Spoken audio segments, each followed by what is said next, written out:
tabernáculos. Espero que el tiempo del video me alcance porque tengo todavía mucho más que enseñar. Zacarías 14, 16. Y todos los que sobrevivieren de las naciones que vinieron contra Jerusalén subirán de año en año para adorar al Rey, a Jehová de los ejércitos, y a celebrar la fiesta de los tabernáculos. Se van a seguir celebrando. Ahorita los únicos que lo celebran son los judíos y algunos grupos de judíos mesiánicos o cristianos mesiánicos, como usted le quiera llamar. Y acontecerá, versículo 18, para ganar tiempo. Y si la familia de Egipto no subiere y no viniere, sobre ellos no habrá lluvia. Vendrá la plaga con que Jehová herirá a las naciones que no subieren a celebrar la fiesta de los tabernáculos. 19. Este será la pena del pecado de Egipto y del pecado de todas las naciones que no subieren para celebrar la fiesta de los tabernáculos. No hay tiempo para explicar la fiesta de los tabernáculos. Será en otro video cuando hable sobre las 7 fiestas hebreas. Pero y la fiesta de los tabernáculos es una fiesta que está en la ley, en la supuestamente ley abolida. Léalo, Levítico capítulo 23. Todo el capítulo, allí usted encontrará las 7 fiestas. Entonces, vamos a ver que los apóstoles, Jesucristo ya murió por nuestros pecados, ya resucitó para nuestra justificación, ya ascendió al Padre, ya pasa del año 30, está Pablo, se convierte a Cristo, están otros apóstoles como Pedro, Jacobo, etc. Y vamos a ver que ellos seguían guardando el Shabbat y los otros mandamientos, pero ahorita nuestra concentración es en el Shabbat o domingo. No hay ningún mandamiento para guardar el domingo, son especulaciones, mas sin embargo hay muchos mandamientos o muchas ordenanzas de un solo mandamiento para guardar el Shabbat. Vamos a ver que los apóstoles supuestamente no tenían por qué guardar el Shabbat, pero vamos a ver en el mal llamado Nuevo Testamento, sobre todo en el libro de los Hechos principalmente, que seguían guardando el día de reposo. Alguno va a decir como yo decía, recuerde que yo defendía el domingo y por muchos años lo defendí y como apologista lo defendí, valga la redundancia. Yo decía, bueno, es que los apóstoles iban el día de reposo, como había muchos judíos allí, para ganarlos para Cristo, para predicarles del Mesías. Falso. Una falsa interpretación. Disculpe. Vamos a Hechos 13, 14 al 16. Voy a tomar tiempo para explicar. Aquí tengo como 11 pasajes del libro de los Hechos. Tengo más, pero no sé si me alcanza el tiempo. Permítame tomar un poco de agua mientras usted se recupera de la impresión.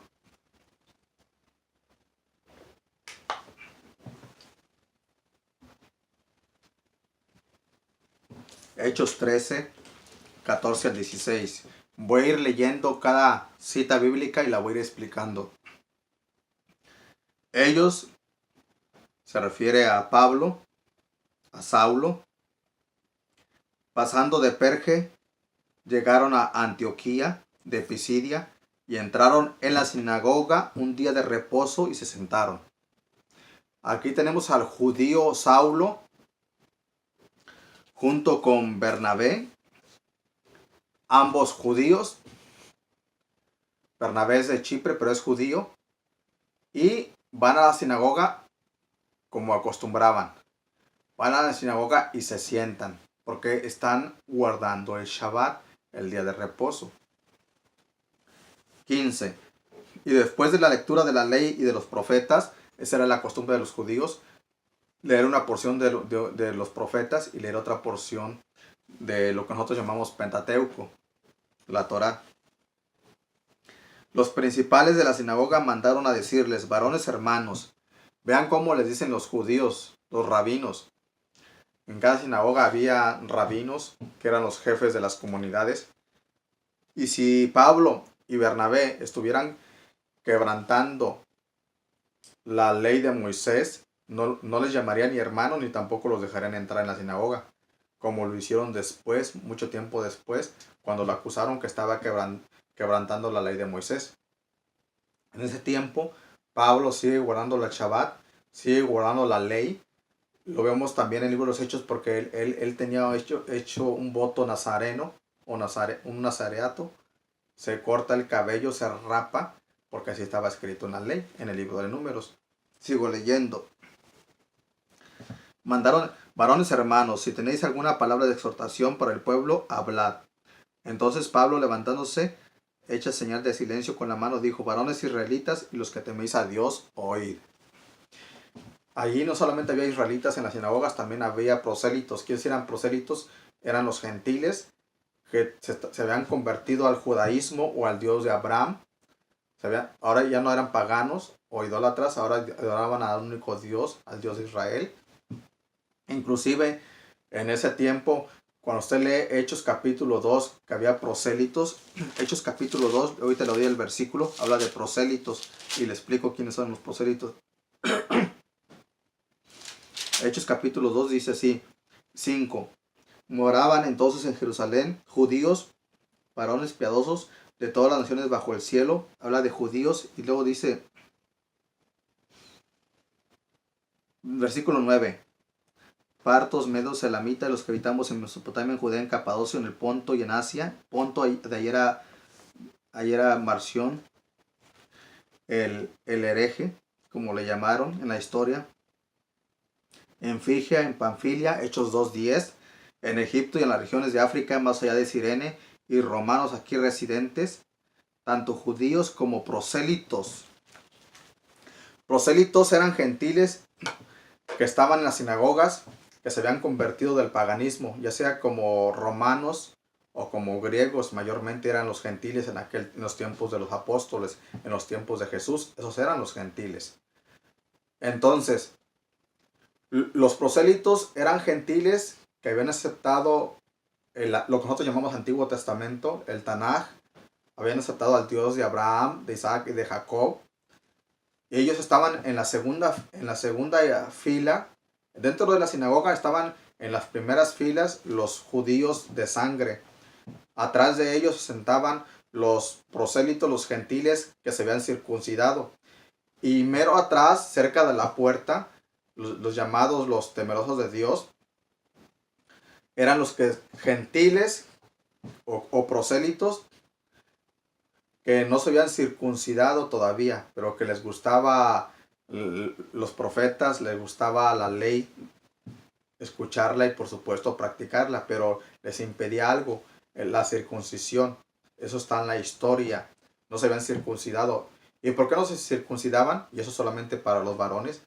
Porque era muy riesgoso, muy peligroso hacerse una circuncisión en el primer siglo sin esterilizantes, sin primeros auxilios, sin una clínica como hoy en día. Eso era una infección, era una muerte segura. Entonces, algo impedía a los varones convertirse al judaísmo. No había cristianismo. Y aunque ahí estaban los apóstoles, no había cristianismo. Otro tema, enseñaré por qué exactamente hubo esa separación de los cristianos gentiles del judaísmo. Y era cuando Pablo comienza a predicar que la circuncisión verdadera es la que se hace la del corazón, entonces muchos gentiles que eran impedidos de convertirse entran de lleno a Israel. Y déjeme decirle esto, los gentiles no solamente se convertían a la religión, a lo que llamamos el judaísmo. Ellos no solamente se convertían, entraban como prácticamente ciudadanos de Israel. No era solamente religión, era también el Estado de Israel. Por eso Pablo en Efesios capítulo 2 dice que de ambos pueblos hizo uno, que antes estábamos alejados de la ciudadanía de Israel, pero ahora a través de Cristo es tumbada esa pared intermedia y de ambos pueblos, judíos y gentiles, ha hecho uno. Entonces, no era solamente convertirse a Cristo y ya era todo, no, era hacerse ciudadano de Israel. Por eso, más adelante, a muchos fariseos no les gustó que Pablo estaba dando de alguna manera ciudadanía a los gentiles. Vengan, pasen a son Israel. Aunque sí pasó, muchos gentiles se hicieron parte de Israel. Y por eso también Pablo en Romanos capítulo 11 menciona que somos injertados. Y no solamente lo está hablando, hermanos, espiritualmente, como nosotros pensamos o entendemos. Era porque ellos se hacían ciudadanos de Israel. Se los voy a leer, porque veo que me están viendo muy raro. Efesios capítulo 2. Es un decir que los estoy viendo, por supuesto. Es una alegoría. Efesios 2, 12 en adelante. En aquel versículo 11.